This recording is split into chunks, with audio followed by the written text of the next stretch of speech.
আমাদের অনেকেরই শরীর দুর্বল হয়ে থাকে, কিন্তু এই দুর্বল হওয়ার পেছনে কারণগুলি কি কি? শরীরে উইকনেস কেন বেড়ে যায় এবং এই উইকনেস কোথা থেকে আসে তা সম্পূর্ণ আলোচনা করব আজকের এই ভিডিওটির মাধ্যমে। মেডিকেল ভাষায় এই উইকনেসকে বলা হয় ল্যাথার্জি। এই উইকনেসকে মেডিসিনের ভাষায় কি বলা হয়? ল্যাথার্জি। এই ল্যাথার্জি হবার ফলে কি কি হয়? দুর্বল লাগে, মাথা ঘোরে, তার সঙ্গে বমি বমি ভাব পায়, এটসেট্রা দেখতে পাওয়া যায়। তাহলে চলুন এবার দেখে নিই এর সিমটমগুলি কি কি। এর প্রধান সিমটমের মধ্যে পড়ে vertigo and tired, laziness, gravity and weakness, infection, reduce thinking capacity এর মূল প্রধান সিমটম। এবার চলুন দেখে নেব এর কারণগুলি কি কি।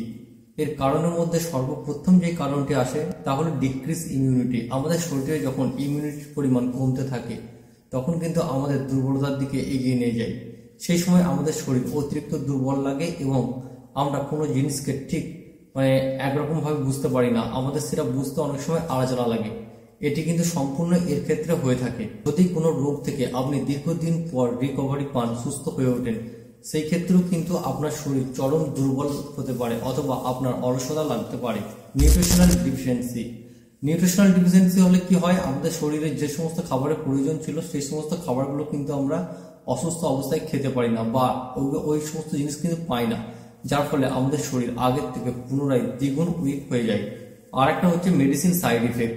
কারণ আমরা যখন অসুস্থ থাকি তখন আমাদের উপর চলে নানা ধরনের মেডিসিন। সমস্ত মেডিসিন কিন্তু আমাদের শরীর সবসময় কনজিউম করতে পারে না।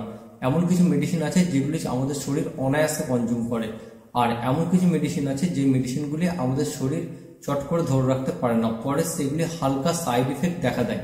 আর একটা কথা মনে রাখবেন, প্রতিটা মেডিসিনের ইফেক্টের সঙ্গে সঙ্গে সাইড ইফেক্ট কিন্তু অবশ্যই আছে। Hyper tension. যে সমস্ত ব্যক্তিরা প্রচুর পরিমাণে দুশ্চিন্তা করেন তাদের মধ্যেও কিন্তু অলসতার ভাব দেখা যায়। High level cholesterol. যে সমস্ত ব্যক্তিদের প্রচুর পরিমাণে কোলেস্ট্রল থাকে এবং দীর্ঘদিন ধরে যারা কোলেস্ট্রলের ওষুধ খাচ্ছেন বা ওষুধ নাও খাচ্ছেন, এমন একটা সময় এসছে যখন ধরা পড়ছে যে তাদের হাই লেভেলের কোলেস্ট্রল, সেই ক্ষেত্রেও কিন্তু এই রোগটি আপনাকে আচ্ছন্ন করতে পারে এবং আপনার সারা শরীর অলসতা ও দুর্বলতায় ভরে উঠতে পারে। তাই সঠিক সময়ে আপনি আপনার ব্লাড টেস্ট করিয়ে নিকটবর্তী স্বাস্থ্যকেন্দ্রে গিয়ে তা একবার পরীক্ষা করিয়ে নিন, তাহলে এটি আপনার জন্য ফলপ্রদায়ক হয়ে থাকবে। লাস্ট যে টপিকটা নিয়ে কথা বলবো সেটা হচ্ছে ক্যান্সার। অনেক মানুষ সবসময় দুর্বলতায় ভোগেন, তাদের কোনো কিছু করতে ইচ্ছা করে না। বেশিরভাগ সময় যেখানে যান না কেন তাদের মধ্যে কিন্তু অলসতা দেখা দেয় এবং এই অলসতায় আস্তে আস্তে তাদেরকে বিছানা অবধি নিয়ে যেতে সক্ষম হয়। সেই ক্ষেত্রে আপনি কি করবেন? আপনি সবার প্রথম আপনার ডাক্তারের সঙ্গে কনসাল্ট করবেন এবং ডাক্তারের পরামর্শ অনুযায়ী কিছু মেডিসিন গ্রহণ করবেন। সেই মেডিসিনগুলি গ্রহণ করার পর দেখবেন আপনি আগের অবস্থা থেকে রিকভারি করতে পারছেন কিনা। যদি রিকভারি করতে পারেন তাহলে সেটি আপনার জন্য বেস্ট, আর যদি না রিকভারি করতে পারেন তাহলে আস্তে আস্তে হয়তো আপনি অনেক নিচের দিকেই চলে যাচ্ছেন। তবে সমস্ত রোগের মেডিসিন আছে, তাই ভয় পাওয়ার কোনো দরকার নেই। আপনি যে রোগী আক্রান্ত হন না কেন সেই রোগের বিপক্ষে কোনো না কোনো একটা মেডিসিন তৈরি করে রাখা আছে। শুধুমাত্র সঠিক সন্ধানে সঠিক জায়গায় যেতে হবে, তাহলে আপনি সেই মেডিসিনটি পেয়ে অবশ্যই অনায়াসে আরামের স্বাচ্ছন্দ্যের জীবন উপভোগ করতে পারবেন। এবারে আমরা দেখে নেব এই সমস্ত রোগীদের ডায়াগনোসিস কিভাবে করা হয়। এক মেডিসিন হিস্টোরি। পেশেন্টের পুরাতন কি রোগ ছিল না আছে বা ভবিষ্যতে রোগ কিছু হয়েছিল কিনা, সেই সমস্ত কিছু সবার আগে আপনাকে পেশেন্টের কাছ থেকে জেনে নিতে হবে। সাথে তার কিছু বিশেষ ফিজিক্যাল এক্সামও করতে হবে।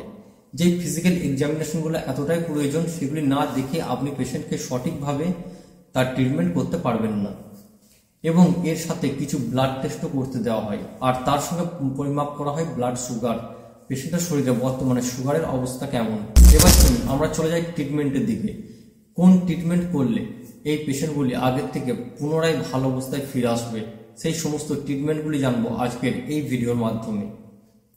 আর একটা কথা বলে রাখি, এই ভিডিওটি সম্পূর্ণ এডুকেশনাল পারপাসের জন্য বানানো হয়েছে, তাই এই ভিডিও দেখে কেউ কোনো প্রকারের মেডিসিন ব্যবহার করবেন না, কারণ সেটি আপনার জন্য ক্ষতিকারক হতে পারে। তাহলে চলুন দেখে নিই এবার এই মেডিসিনের ট্রিটমেন্ট। প্রথমত বলি ড্রিঙ্কিং ওয়াটার। বেশি পরিমাণে জল খেতে হবে, যতটা পারবেন সারাদিনে প্রচুর পরিমাণে জল বা তরল জাতীয় পদার্থ খান, তাতে আপনার শরীরের ইমিউনিটি পাওয়ার অনেক ইনক্রিজ হবে এবং আপনার উইকনেস অনেকটাই কমে যাবে। ফাইবারযুক্ত প্রোটিন ট্রাই করতে পারেন। ফাইবারযুক্ত প্রোটিন খেলে আমাদের শরীর কিন্তু আগের থেকে অনেক শক্তিশালী হয়ে ওঠে।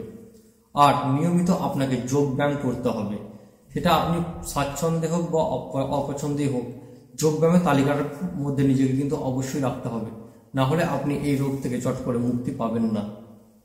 আর যেটা মেন টপিক, আপনাকে প্রপারলি 8 ঘন্টা ঘুমাতে হবে। প্রপারলি 8 ঘন্টা স্লিপ আপনার দরকার। ঘুম এমন একটা উপকারী জিনিস যে মাধ্যমে আপনি আপনার শরীরের বেশিরভাগ রোগকে অটোমেটিকলি রিকভারি করতে পারবেন। এবার চলুন জেনে নেওয়া যাক কিছু মেডিসিনের সম্বন্ধে, কোন মেডিসিনগুলি আমরা ব্যবহার করলে এই রোগ থেকে আমরা পুনরায় পরিত্রাণ পাবো। এখানে বিশেষ কিছু মেডিসিন নাম করছি, যেমন জিনকোভিড ট্যাবলেট। এই ট্যাবলেটটিকে আপনি দিনে ফিক্সড টাইমে একবার নিতে পারেন। তারপরে চলে আসি নিউরোকাইন গোল্ড ক্যাপসুলটিকে নিয়ে। এই ক্যাপসুলটিকে আপনি সকাল 10টায় খাবার খাওয়ার পর একটি করে খাবেন, তাতে আপনি অনেক বেশি বেনিফিট পাবেন। এছাড়া সুপ্রা প্লাস হেলথ ওকে, বিকোজিং, বিকোজাইম C4, তাছাড়া বিকোশুল ট্যাবলেটও আপনি রীতিমতো আপনার ডায়েটে রাখতে পারেন একটি করে, তাতে আপনি অনেকটা হেল্পফুল হবেন। আর যদি বিশেষ কিছু সিরাপের কথা বলি, তাহলে আপনি V&M সিরাপ 10 ml করে দিনে 2 বার খাবার পর খেতে পারেন। তাছাড়া ভিটোটাল নামক সিরাপটিও বেশ ইফেক্টিভ একটা সিরাপ। এই সিরাপটিকেও আপনি দিনে 10 ml করে 2 বার খাবেন খাবার পর। আরও অনেক সিরাপ আছে, যে সিরাপগুলি আপনি ইউজ করলে হয়তো আপনার উইকনেস বা দুর্বল যেটা ইমিউনিটি সিস্টেম সেটা একদমই কেটে যেতে পারে। আর এই ক্ষেত্রে যদি মনে হয় যে আপনার শরীরে রক্ত কম আছে, রক্ত বাড়ছে না, সেক্ষেত্রেও আপনাকে বিশেষ কিছু মেডিসিন প্রেফার করা যেতে পারে, যার মধ্যে প্রধানত হচ্ছে ডেক্সোরেন সিরাপ, আরবিটন সিরাপ, হেমফার সিরাপ, জিনসোফার সিরাপ। এই সিরাপ কটির মধ্যে যে কোনো একটা ব্র্যান্ড আপনি চুজ করে প্রত্যেক দিন রাতে খাবার পর 10 ml করে একবার খেতে পারেন, তাহলে এটি আপনার শরীরকে আগের থেকে অনেক ভালো রেজাল্ট দেবে। যদি ভিডিওটিকে ভালো লাগে তাহলে চ্যানেলটিকে লাইক, শেয়ার ও সাবস্ক্রাইব করবেন। আবার দেখা হবে অন্য কোনো এক ইনফরমেটিভ ভিডিওতে।